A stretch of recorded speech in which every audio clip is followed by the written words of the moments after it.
করে আমাদের সংগঠনের জন্য ছিল খুবই স্পর্শকাতর। তৎকালীন ফ্যাসিস্ট সরকার এই দিনেই অবৈধ অন্যায়ভাবে আমাদেরকে নিষিদ্ধ ঘোষণা করার কথা ছিল। পরে তারা একদিন পিছিয়ে 1 আগস্ট এই অপকর্মটি তারা করেছিল। আমরা সাথে সাথে প্রেস কনফারেন্স করে এটা প্রত্যাখ্যান করেছিলাম এবং জনগণকে, আমাদের সহকর্মীদেরকে আহ্বান জানিয়েছিলাম যে এই দেশে প্রতিবাদের শেষ ঠিকানাও এই সরকার যেহেতু নিশ্চিহ্ন করে দিতে চাচ্ছে, এখন আর বসে থাকার সময় নাই। এখন সবাইকে ঝাঁপিয়ে পড়তে হবে, আন্দোলনকারী জনতার সাথে মিশে যেতে হবে। আলহামদুলিল্লাহ, মাত্র 3 দিনের ব্যবধানে সরকার মাথা নত করে এই দেশ থেকে পালিয়ে যেতে বাধ্য হয়েছে। তারা আমাদেরকে নিষিদ্ধ করেছিল 1 আগস্ট, আর দুপুরে রান্না ভাত ফেলে তারা চলে গেছে 5 আগস্ট। আল্লাহ তাআলা তাদের কিসমতে ওটা রাখেননি। তারা ধারণা করেছিল অতীতের মতো 15.5 বছর যেভাবে মানুষের উপর অত্যাচার নির্যাতন করেছে, এই যাত্রায় তারা ফ্যাসিবাদী কায়দায় সেই আন্দোলন দমন করে দেবে।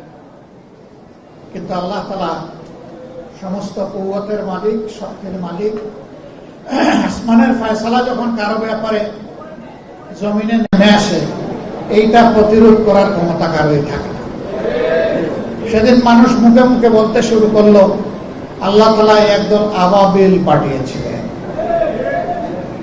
আবাবিলের কম্পরের কাছে হস্তি বাহিনী অসহায় ছিল আব্রাহা। সেই হস্তি বাহিনী টিকে নাই, টুকরা টুকরা হয়ে গিয়েছে। ঠিক 5 আগস্টের অবস্থাটা এমনই হয়েছে। একদিকে সশস্ত্র সরকারি বাহিনীকে নামিয়ে দেওয়া হয়েছিল, তার সাথে সরকারি সন্ত্রাসী গুন্ডারাও হাতে অস্ত্র নিয়ে রাস্তায় নেমেছিল। আর আরেকদিকে নিরস্ত্র কিছু মানুষ বুকে ঈমান আর মুখে দেশপ্রেমের স্লোগান নিয়ে তারা নেমেছিল। এই ঈমান এবং স্লোগানকেই আল্লাহ বিজয়ী করেছে। আল্লাহ তাআলা কালামে হাকিমে বলেছেন, কাম মিন ফিয়াতিন কালিলাতিন গালাবাত ফিয়াতান কাসীরাতান বিইজনিল্লাহ। দুনিয়ার শক্তি, সামর্থ্য আর বিশাল বাহিনী অসহায়, যখন আল্লাহর ফয়সালা হয়ে যায় তখন ক্ষুদ্র বাহিনীকেও আল্লাহ বিশাল বাহিনীর উপর বিজয় দিয়ে দেন। এটি দুনিয়ায় একবার হয় নাই, বারবার হয়েছে। কিন্তু দুর্ভাগ্য, যারা দুরাচার, যারা স্বৈরাচার, এর থেকে তারা শিক্ষা নেয় না, এটা তাদের কপালে জুটে না। এই আন্দোলনে সবচেয়ে বেশি কুরবানি দিয়েছে শ্রমিক সমাজ। যে 1400 শহীদ হয়েছে বলে জাতিসংঘ বলেছে, তার মধ্যে যদি পেশা বিবেচনা হিসাব করা যায়, শ্রমিকদের সংখ্যা সবচেয়ে বেশি। তারপরে হচ্ছে ছাত্রদের সংখ্যা, এরপরে সাধারণ জনগণের সংখ্যা। সুতরাং যুগে যুগে শ্রমিকরা অন্যায় অসত্যের বিরুদ্ধে রক্ত দিয়েছে, জীবন দিয়েছে।